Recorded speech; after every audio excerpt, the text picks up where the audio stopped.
Jason Ward was a young human pilot, brave and smart. He flew his small space fighter deep into alien space. He was on a mission to deliver secret data to the Earth's space fleet. But something went wrong.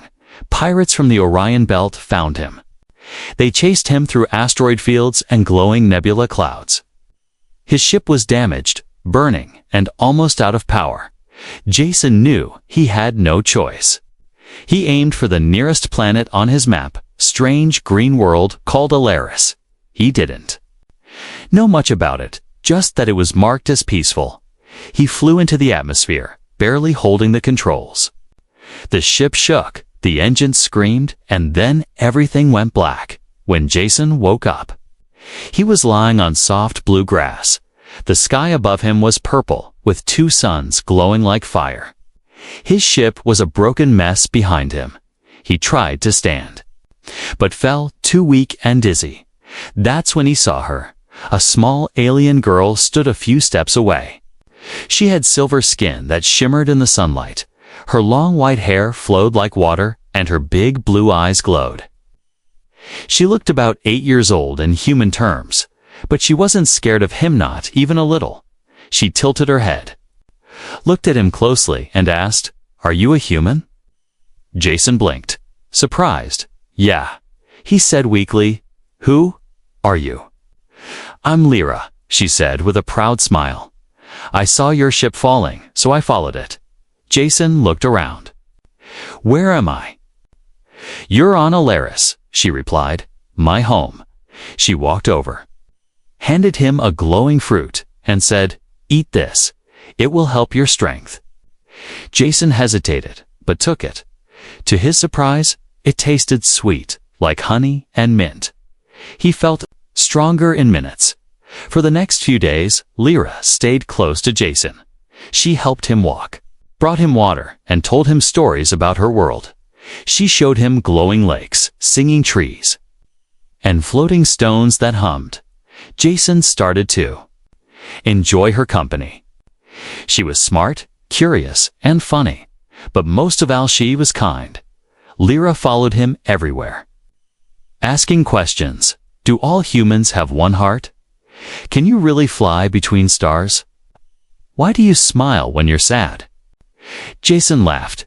You asked too many questions. She smiled and said, because I want to understand you. One night, they sat near a small fire made of singing wood. Lyra looked at Jason seriously and said, I want to stay with you forever, Jason. Was surprised. He saw her as a child, innocent and full of dreams. He didn't want to hurt her feelings, but he also couldn't say yes. Lyra, he said gently, you're too young, maybe? When you're older, Lyra didn't cry. She just nodded slowly, like she already knew the answer. I will come back, she said. When I'm older and stronger, will you wait for me? Jason didn't know what to say, but something inside him said yes, I'll wait, he whispered. Then she did something strange. She took a glowing crystal from her necklace and placed it in his hand. This will keep you safe, she said. It's part of me. Jason looked at the crystal. It was warm and pulsing like a heartbeat. Thank you, he said quietly.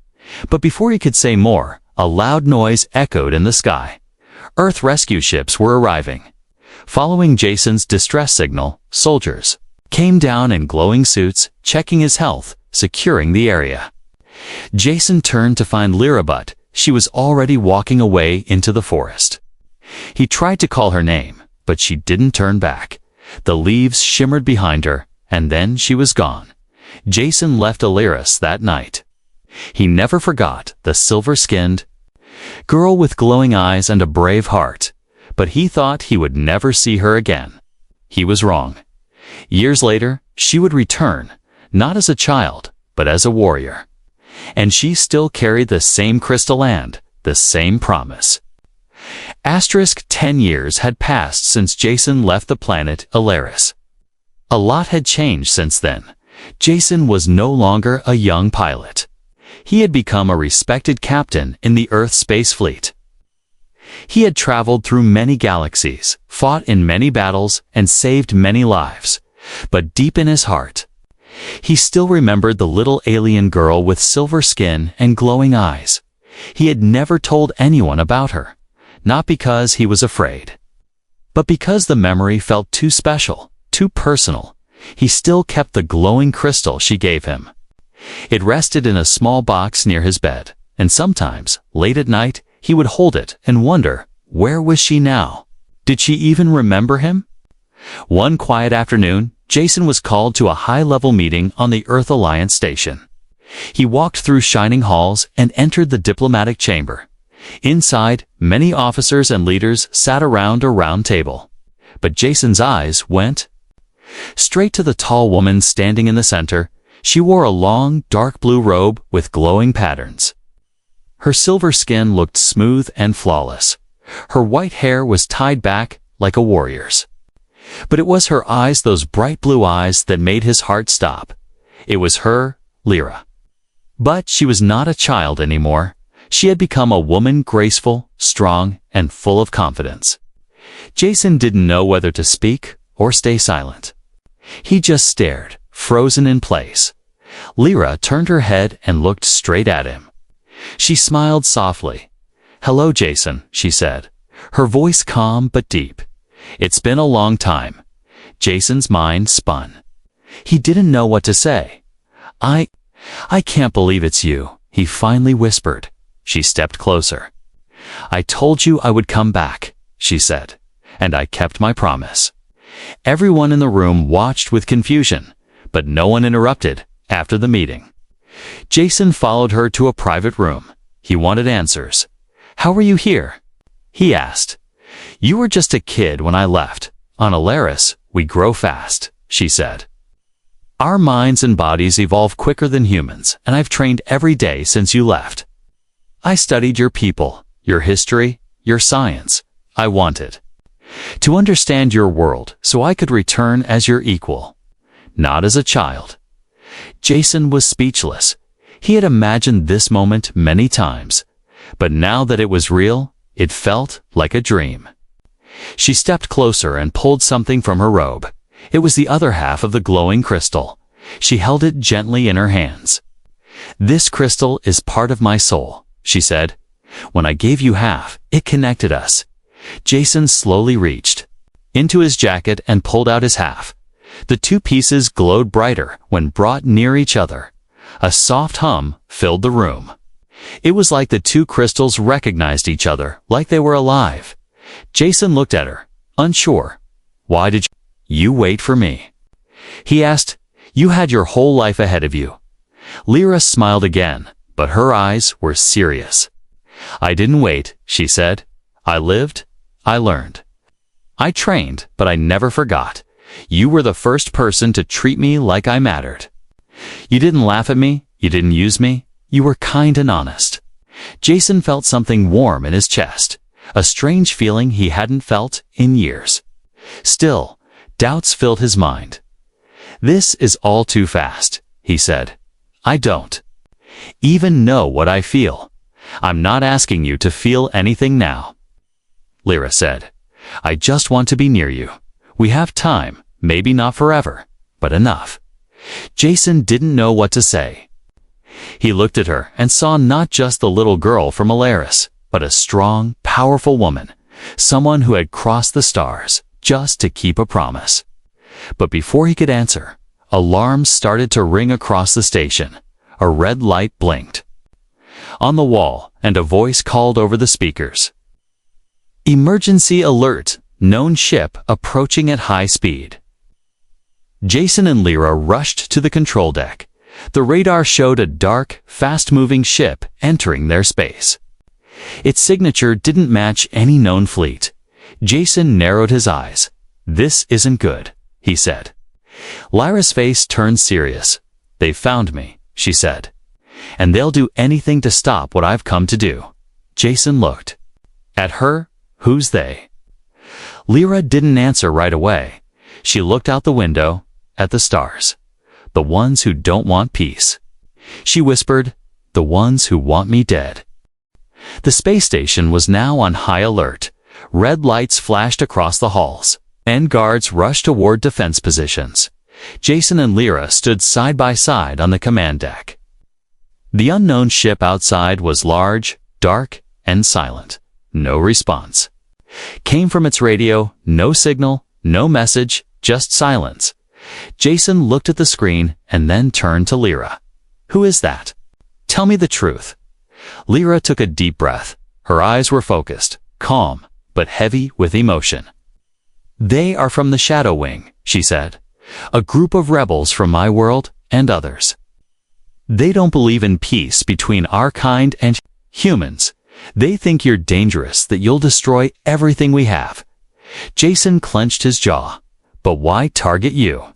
"Because I'm the first to try peace," she said. "I carry both the voice of my people and the promise of friendship. They see me as a traitor to them. Killing me means stopping everything." Jason felt a cold chill in the air.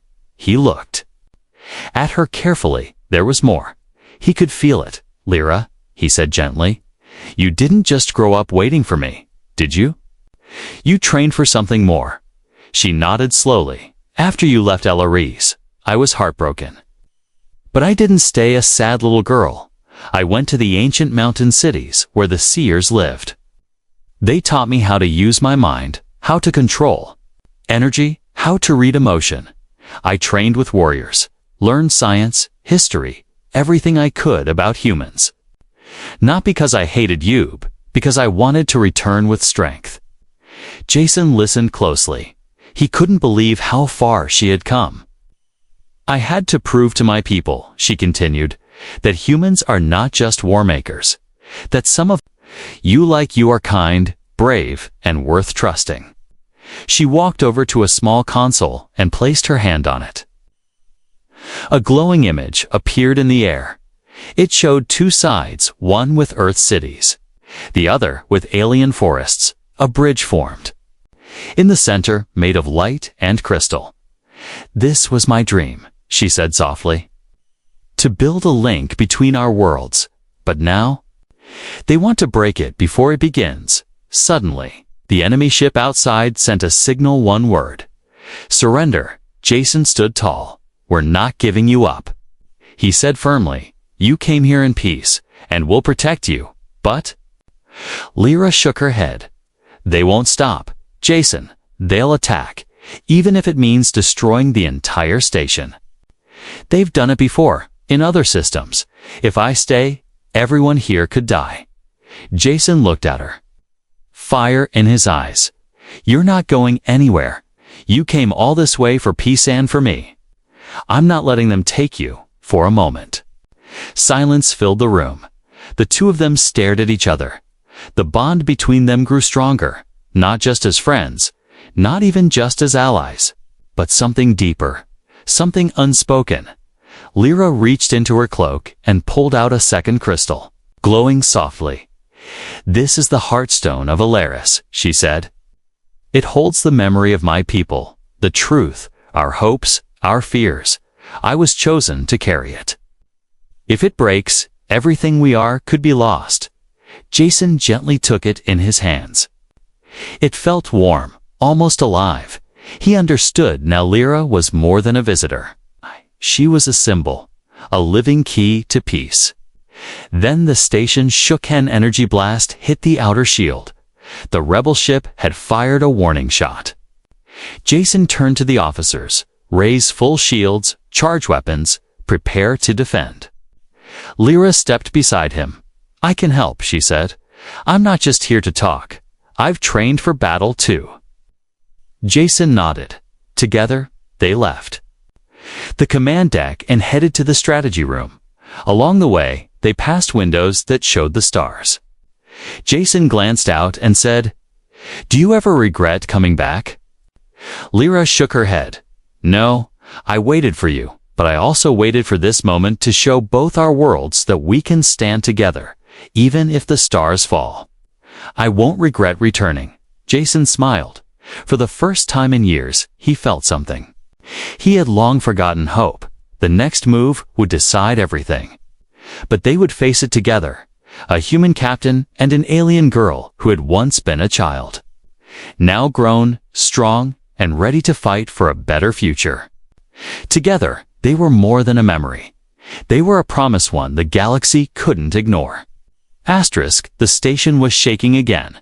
Another blast from the enemy ship hit the shields. Sparks flew from the ceiling panels, and alarms echoed down every hallway. Jason and Lyra moved quickly through the corridor.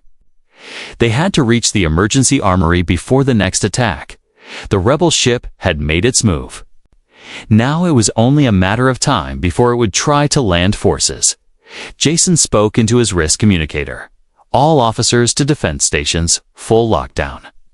Prepare for boarding attempts. Beside him, Lyra's steps were silent but fast. Her long cloak flowed behind her, and her glowing blue eyes searched every shadow. She was calm, focused, but deep inside, she felt something strange. She could sense them keen eyes watching from the dark as they neared the armory door. Jason reached for the panel, but Lyra raised a hand quickly. "Wait," she whispered. Jason paused. Lyra closed her eyes and pressed her palm against the wall. She took a slow breath. "There's something inside," she said softly. "They're already here." Jason drew his laser sidearm slowly. "Then we go in fast," he said. Lyra nodded. He counted down 3, 2, 1. The door slid open and chaos exploded. 3 shadow-cloaked rebels leaped from the corners. Their armor was black, their faces hidden under metal masks. They carried sharp plasma blades and moved like lightning. Jason fired a shot, hitting one in the shoulder, but the other 2 rushed forward. One swung at Jason. The other charged toward Lyra, but Lyra didn't move back. Instead, she stepped forward, raised her hand, and whispered a word in her alien tongue. A wave of energy burst from her palm, knocking the rebel off his feet. Jason ducked a strike and rolled behind a crate. He fired again, blasting the second attacker to the floor. Lyra turned toward the last rebel who had already gotten back up. He growled something in a deep voice. "You were warned, traitor. I don't follow threats." Lyra answered.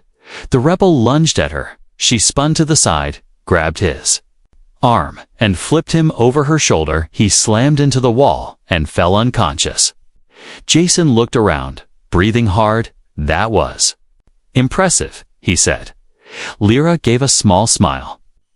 "I told you I didn't just come to talk." They gathered weapons and armor from the fallen rebels. Jason handed Lyra a small plasma pistol. "Just in case," he said. She took it, but replied, "My power comes from within. Still, I'll take the human way too." They stepped out of the armory and heard footsteps rushing toward them. But these were friendly. A squad of Earth security officers arrived. Jason gave quick orders. "Check the rest of the deck. There may be more inside." The soldiers moved out. Jason and Lyra made their way toward the station's energy core room. If the rebels reached it, they could blow the entire place up. As they moved through the dark halls, Lyra whispered, "They will not stop. Their goal is not just to kill meats. To send a message to the galaxy, a message of fear." Jason looked at her. "Then we'll stop them together." They reached the energy core, a glowing pillar of blue light that powered the station. The room was quiet, too quiet. Jason raised his weapon and slowly stepped inside. Lyra followed closely, her hand glowing faintly with power. Then it happened, from the shadows above. A rebel dropped down, but before he could strike, Lyra raised both hands and released a pulse of energy.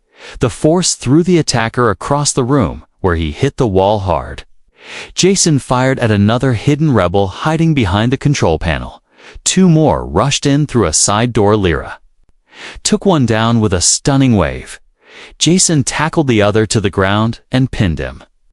After minutes of fierce fighting, the room fell silent again. Only the hum of the energy core remained. Jason stood up, bruised and breathing hard. "Lyra, leaned against the wall, her face pale from using so much power. "You okay?" Jason asked. Stepping closer. "I'll recover," she said. "But this is only the beginning." Jason nodded. He looked at her with new eyes, not just as someone who waited for him, but as someone who had become a true protector she had. Trained, fought, and now risked her life not just for peace, but for him. In that moment, he knew he couldn't let her face this alone. "We're going to stop them," he said firmly. "Together." Lyra smiled weakly, but with pride. Then, "Let the stars remember this day," she said. The day two worlds chose to fight side by side. The station had returned to silence. The enemy rebels were defeated for now. But peace did not follow. Instead, something colder filled the hall's mistrust. Jason stood outside the council chamber. He looked through the glass at the group of high-ranking Earth officers inside. Their faces were hard, their voices low. They were talking about Lyra, about what to do with her. Captain Rourke, the senior commander, stepped outside. He looked straight at Jason. "We need to talk," he said. Jason followed him into a small side room. The door closed behind them with a soft hiss. "We've received word," Rourke began. "Multiple alien rebel cells have been spotted across different systems. They're planning attacks, and they all seem connected to her." Jason frowned. "She's not the enemy." "Sir, she saved this station." Rourke didn't smile. "Maybe? But some believe she's drawing danger to us. Wherever she goes, they follow." Jason's hands tightened into fists. "She's fighting against them, not with them." Rourke stepped closer. "You believe that?" "But politics don't work on belief. People want safety. They don't care if one alien girl means well. They care that she brings war to their door." Jason felt heat rise in his chest. "She's not just an alien girl. She's a symbol of something better." Rourke leaned in, voice quiet. "The council wants options. They're asking if you'd be willing to step away from her, distance yourself." Jason was stunned. "Step away," he repeated. "Why?" "To protect your reputation, your future. You're a respected officer. Jason, don't throw that away." Jason didn't answer. His heart was heavy, his mind spinning. Rourke left him alone in the room. And for the first time in years, Jason didn't know what to do. Later that night, he walked to the observation deck. Stars stretched across the window like rivers of light. He saw Lyra standing there, alone, watching the galaxy move. She didn't turn around. "I heard them," she said softly. "They want you to leave me." Jason stepped beside her. "I didn't agree to anything," he said, "but you thought about it." She replied quietly. Jason looked down. "I didn't expect this when you came back. I didn't know what I felt. Now I feel everything, all at once, and I don't know if I can carry it." Lyra finally turned to him. Her eyes were calm. "But sad, I didn't come to make your life harder, Jason. I came because I remembered what you said, that maybe we could be together when I was older."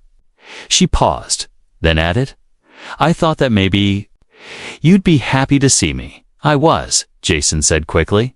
"I still am, but things are complicated." "They always are," she said with a small smile. "But the truth is simple.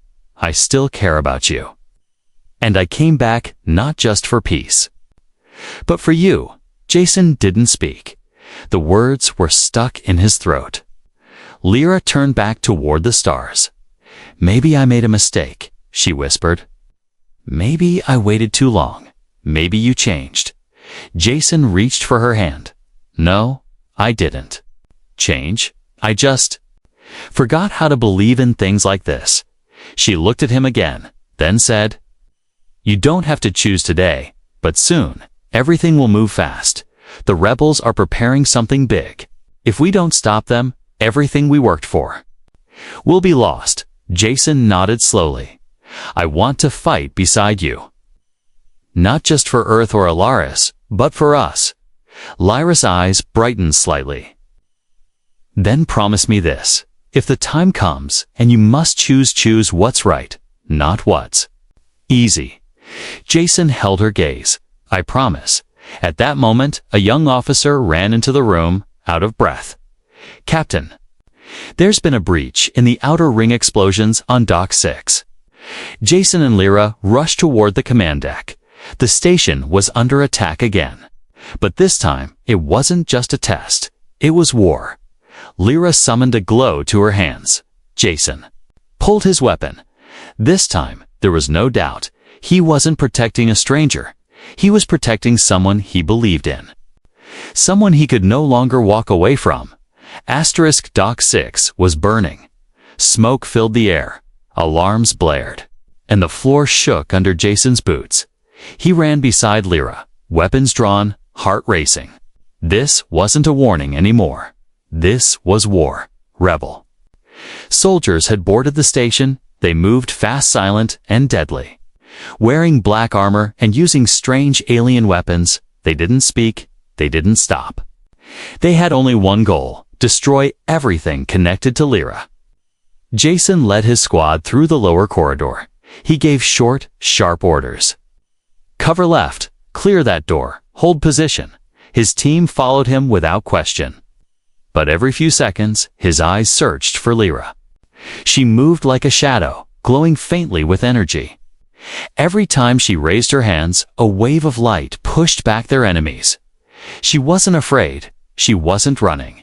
She was fighting, but each time she used her power, her body weakened. Jason noticed that her steps slowed. Her breath became heavy. Still, she didn't stop. In the center of the station was the core shield room. If the rebels destroyed it, the entire station would explode. Jason and Lyra reached it just as the last line of defense broke. 3 rebel commanders had already entered. They planted bombs around the shield generator. Go for the control panel. Jason shouted to his team, I'll take the left. But Lyra stepped forward, her voice calm. I'll handle this. Jason turned quickly. No, you're already too weak. Lyra looked at him, her eyes glowing brighter than before. I can stop them all at once, but I need you to trust me. Before he could stop her, she ran into the core room. The rebels turned to attack, but Lyra raised her hands and shouted in her native language. A blast of blue-white energy erupted from her body. The floor cracked, the lights flickered. And time seemed to freeze. The rebel soldiers were lifted into the air. Their weapons ripped from their hands. The bombs stopped blinking, melting into dust. Jason shielded his face from the bright light. When he looked up again, it was over. The rebels were unconscious on the floor. The bombs gone, but Lyra was on her knees. Shaking, Jason rushed to her side. She was pale, her skin dim, her hands trembling. Lyra, stay with me, he said, holding her tightly. She gave him a tired smile, you see. I told you I could do it. You shouldn't have pushed so hard, Jason whispered. You gave too much. I had to. She replied, there was no other way. He held her gently. In that moment, he didn't care who was watching.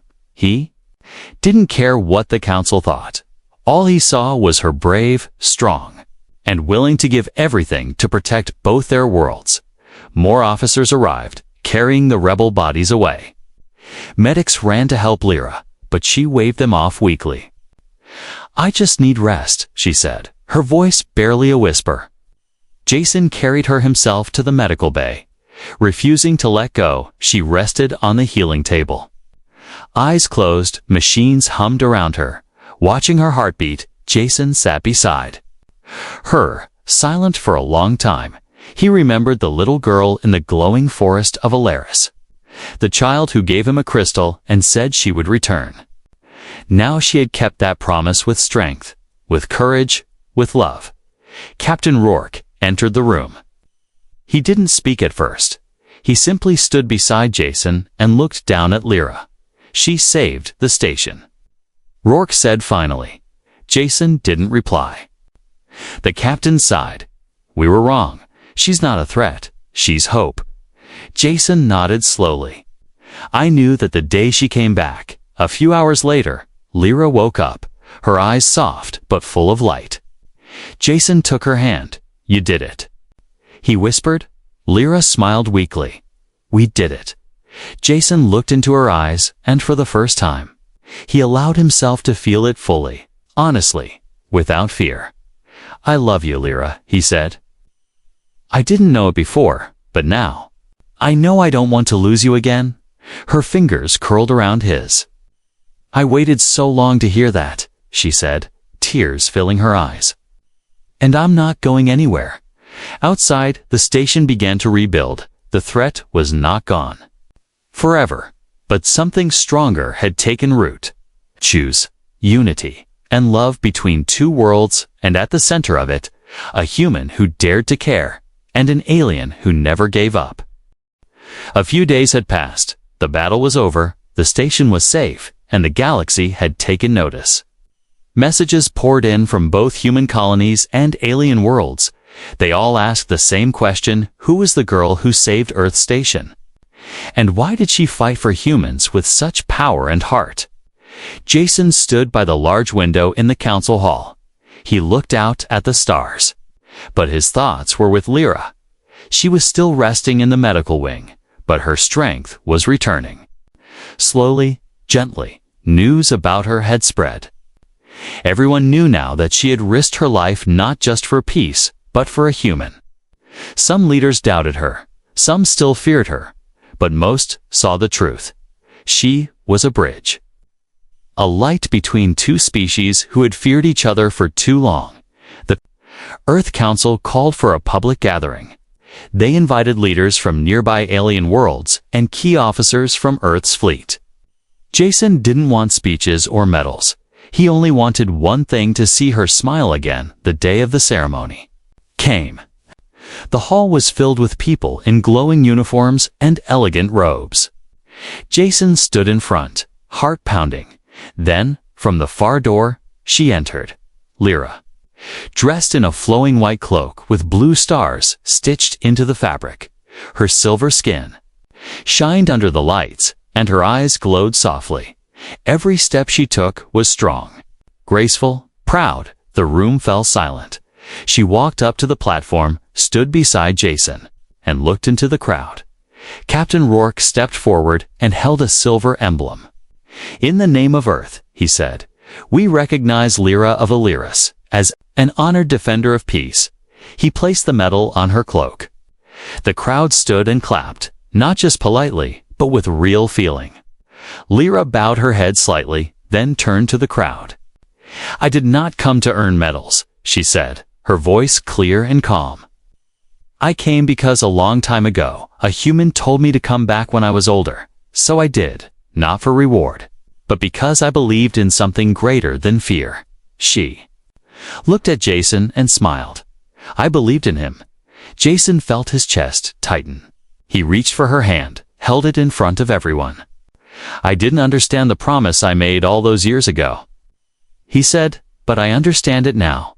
You waited, you grew, and you came back stronger than anyone I've ever known. And now, I won't let you go again." The room grew silent. No one moved, no one spoke. Then a voice called out from the back, "To the future." And cheers followed. A wave of clapping and smiles filled the hall. Later, after the ceremony, Jason and Lyra walked through the quiet corridors of the station. Their hands were still joined. The war had left scars, but it had also built something new. "I never expected this," Jason said softly. "To fall in love with someone from another world." Lyra laughed gently. "Neither did I. But love doesn't ask where you're from. It only asks if you're ready." Jason stopped walking, turned to her, and looked into her eyes. "So, what now?" he asked. "Where do we go from here?" Lyra took a deep breath. "There's a new colony being built, half human, half alien, on the edge of neutral space. A place with no borders, no sides, just new beginnings." Jason smiled. "Sounds like the perfect place to start over." They both knew the galaxy was still full of danger. The rebels would rise again. Others would question their bond, but none of it mattered now. Because the promise had been kept, Lyra had come back not as a child, but as a woman. A warrior, a leader, and Jason had opened his heart. Not just to her, but to everything she stood for. Together, they boarded a small cruiser, no guards. No weapons, just the two of them, and the stars ahead as the ship left the station. Jason looked over at Lyra and said, "I waited too. You know, I just didn't realize it until you came back." Lyra reached for the glowing crystal around her neck, the same one she had split in half years ago. She placed it into Jason's hand. Both pieces reunited once more, shining bright. "Then let this be our new promise," she whispered. "Not one of waiting, but one of moving forward. Together." Jason nodded to the stars. He said, "To us." She replied, and their ship disappeared into the darkness. Two souls once separated by time and distance, now together, stronger than ever.